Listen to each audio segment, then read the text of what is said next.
True Review here for another Top 10 special. This time, we'll be looking at the top 10 times when a game has made you jump out of your chair to declare bullshit. These are the moments when video games do things that are straight out unnecessary or out of order to the player. This could be in the storyline or at any point during the gameplay. So let's start it off.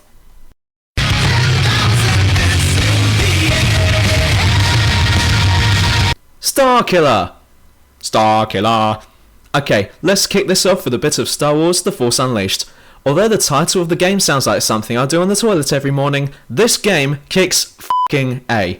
You are a powerful Jedi noob who happens to be more powerful than most of the Jedi Council, and on top of that, you are Darth Vader's apprentice, and the one man who started the rebellion. Okay, that's a bit hard to believe that he's really, really powerful like that, but okay, whatever. But it gets worse. At the end of the game, you're on the Death Star trying to rescue your brethren when you come across Darth Vader and the Emperor too. So what does he do? Well, if he had any sense, then he'd run like f*** and leave Leia and the rest to die. To die a shocking death, might I add? But no, instead he goes in full blast and manages to take down both the Emperor and Darth Vader, two of the most powerful Sith Lords, done in by an emotional teenager. Yeah, bullshit.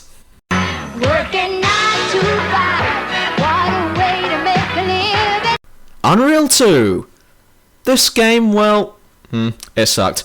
But I still can't get over the fact that there are no checkpoints in this game. This is really a big issue in that I find this level in particular, when you have to cover this dude with sniper fire, really difficult, and I know that I'm going to fail the mission, but that means that I have to start all the way back at the beginning of the level. I'd expect this from an NES game or something, but this is Xbox, and this game was released in 2003. There's no excuse why I'd have to go all the way back to the beginning just because I can't do this bit here. And it feels like it takes a long time to get to this bit. This is the part I need practice on, so why can't I just start this bit again? This is f***ing bullshit. And hold on tight, 'cause it's gonna be wilder than any 8-second ride. GTA 4. I really love this game, but it comes, as all GTA games, with some amount of frustration, like this bit here. I need to blow up these vans using pipe bombs, but there's a very specific way of using them. You can't follow the vans from behind and throw the bombs forwards, no, because that would be a good idea. Instead, you have to be in front of the vans, guess the fuse time of the pipe bombs, and then throw one over your shoulder and hope that the van will go into the bomb's pathway. But there's no guarantee that the van will go near it, or it may even swerve and miss the bomb. Even worse, the van may go down a different road entirely, and you're left on the wrong one, looking like a mug, and so you have to go and chase it again. And being in front of the van is the worst place to be. In order to see whereabouts to throw the pipe bomb, you need to be looking behind you to see where the van is, so you'll know where to aim. But while you're doing that, you can't see what's in front of you. There's nothing more frustrating than looking behind to aim a pipe bomb, only to then crash straight into the back of a car and go flying to your death. That's so much bullshit. Goodman. Aliens vs Predator Marine Level 2. This is literally my worst nightmare. I hate getting face hugged, so imagine my reaction when I got to the end of the second Marine level in the 2010 release of the AVP franchise. You've just been locked in a room with at least 20 alien eggs and they're all hatching. On top of that, your mission is now to kill everything that comes out of them. If this was in the movies, I'd be brown bread, no questions asked. Look at this! Who do you know would be able to kill over 20 facehuggers with a pistol? Thank God this gun has unlimited ammo, but I'd rather use this gun on myself than never have to deal with this again. An unlikely scenario, and I'm afraid I have to give it the bullshit logo. Basically, smear bullshit all over it.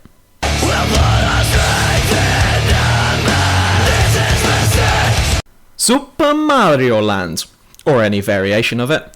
Ready to get mugged off by an 8-bit game? Super Mario it is. Although this game is the possible contender for the most classic game ever, it does have one part that is total and utter male cow poo-poo.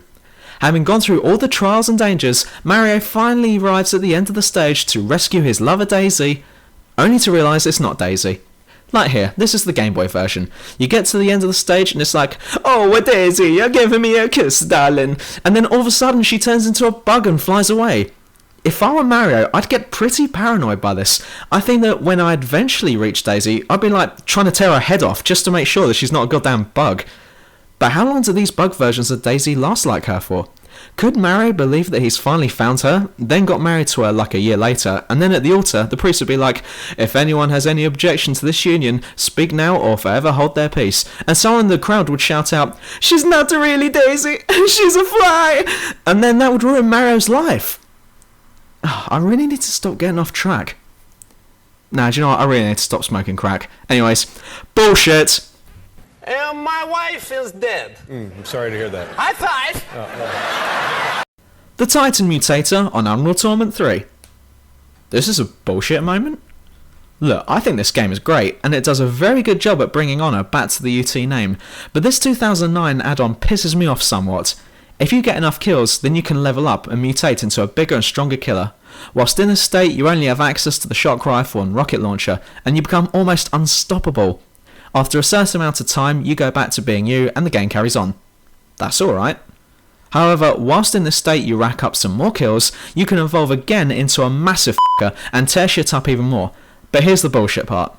When the timer runs out on this upgrade, instead of reverting back to being normal size like you do in the first upgrade, you explode on a nuclear scale, killing everyone in the vicinity. Unlike the Redeemer Blast, this explosion's blast radius goes through walls, and so if anyone is caught in the blast zone, whether they're protected by walls or scenery or not, they'll be vaporized. This works both ways, and other players can level up in the same way. There's nothing more annoying than getting killed by a nuclear blast that's just come through the wall, only to respawn and get killed almost instantly by another blast. It's almost unplayable, but totally bullshit. Just like for dreams they falter, be that one make a turn, 4,000 make it happen. The flying tutorial on GTA San Andreas. Wow, another GTA nomination? Well, they're great, but very frustrating. Any hardcore GTA fan knows how much of a bitch this bit is. Okay, so this time you're being bossed about by James Woods, who wants you to learn how to fly. So you go to an abandoned airstrip, and it's here where you have to learn how to fly a plane by completing a certain number of flight tutorials. The first few focus on takeoff and landing, but then later progress to flying in straighter lines, or in circles, and then landing. Seems fair enough. But it gets about as fair as having to look at Sarah Jessica Parker's face.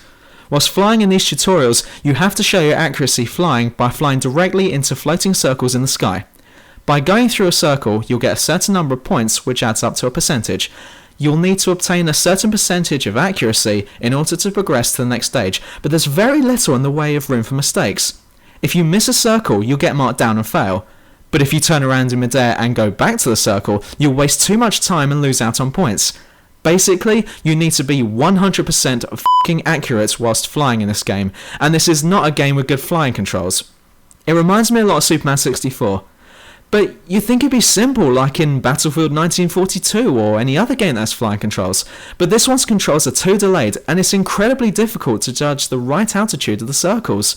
Most of the time, it looks like you're perfectly in line with the centre of the circle, but then you end up flying straight over it. I can't do it, but I can't carry on the game until I've passed the tutorial. Massive bullshit right here.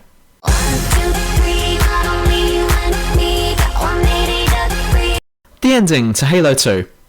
I could have put Halo 2 on here as a nomination in itself, but I think the ending is even worse. The best way to describe this game is that it's just a game to fill the space between Halo and Halo 3. They've added a new playable character that no one really cares about. Except for his sword, which kicks ass. And all it really succeeds in doing is laying the way for the third game, but the ending is where the bullshit lies. Throughout the game, you're waiting for the story to build up into the intensity that was present in the first game, and you start to get pissed off when you realise that this is not the case. All of a sudden, things start to liven up again, and you get all excited. The Master Chief is heading headlong back into the fight to kick ass like he did in the first game, and then... the end? What? No, you don't just end things like that. That'd be like if they cut Raiders of the Lost Ark short a few minutes by having Indy shouting to the girl to keep her eyes shut, and then the bad guys open up the Ark and then it just says, the end, or, hell, no, in The Godfather, when Vito has that heart attack in the garden, and then they just end the film there. Why leave things at that moment? That's fucking bullshit!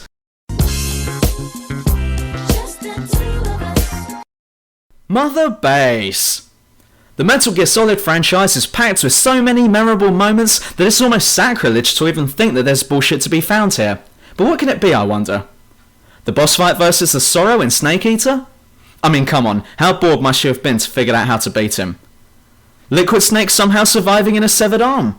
So is Yarn where Conscious Thought can be found? Well, these are bad, but personally, I think the way that the mother base functions in Peace Walker should be in the spotlights for the Bullshit Award this time round. To begin with, it's quite a nice addition in the same way as upgrading Monteriggione was in Assassin's Creed 2, but unless you keep up to date with it, then you'll suffer big time later in the game. Some missions cannot be started unless you have developed certain weapons through the mother base. If you haven't done that, then you need to do it before starting the mission, but development doesn't happen instantly, which would have been a good idea. Instead, you have to kill time by playing previous missions over and over again until enough time has passed. Sometimes I find myself playing one particular mission several times before I can even attempt the next mission.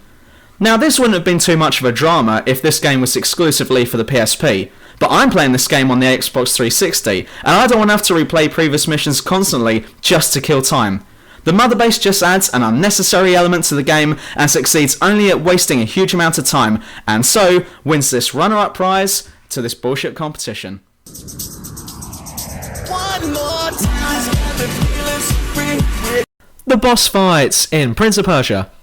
Yep, you guessed it. This game wins the title of biggest bullshit moment in video game history for me for one main reason.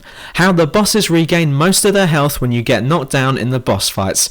The fact that this game has given you immortality does not mean that it's easy. Oh no. Instead, they've designed a game that you cannot lose, but at the same time, cannot win. The boss fights are almost impossible unless you have the reflexes of the point man from Fear. After getting knocked down by a boss, you have less than a second, and I'm deadly serious about that, to hit a certain button. But by the time you've realised which button you are supposed to press, it's too late, and Elika steps in to save you. Now you regain a small amount of health, but the bosses regain pretty much all of its lost health. Why is that necessary? I obviously can't do this fight, so the last thing that should happen is that the bosses regain their health at any point. Complete bullshit of a feature, complete bullshit of a game. End of f***ing story. And if you thought this was bullshit, then like and subscribe to my channel either here or at the True Review website. But until next time, take care of yourselves and each other.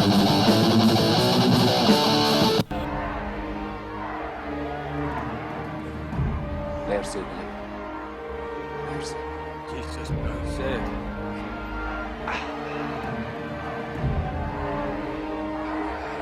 The prisoner wishes to say a word.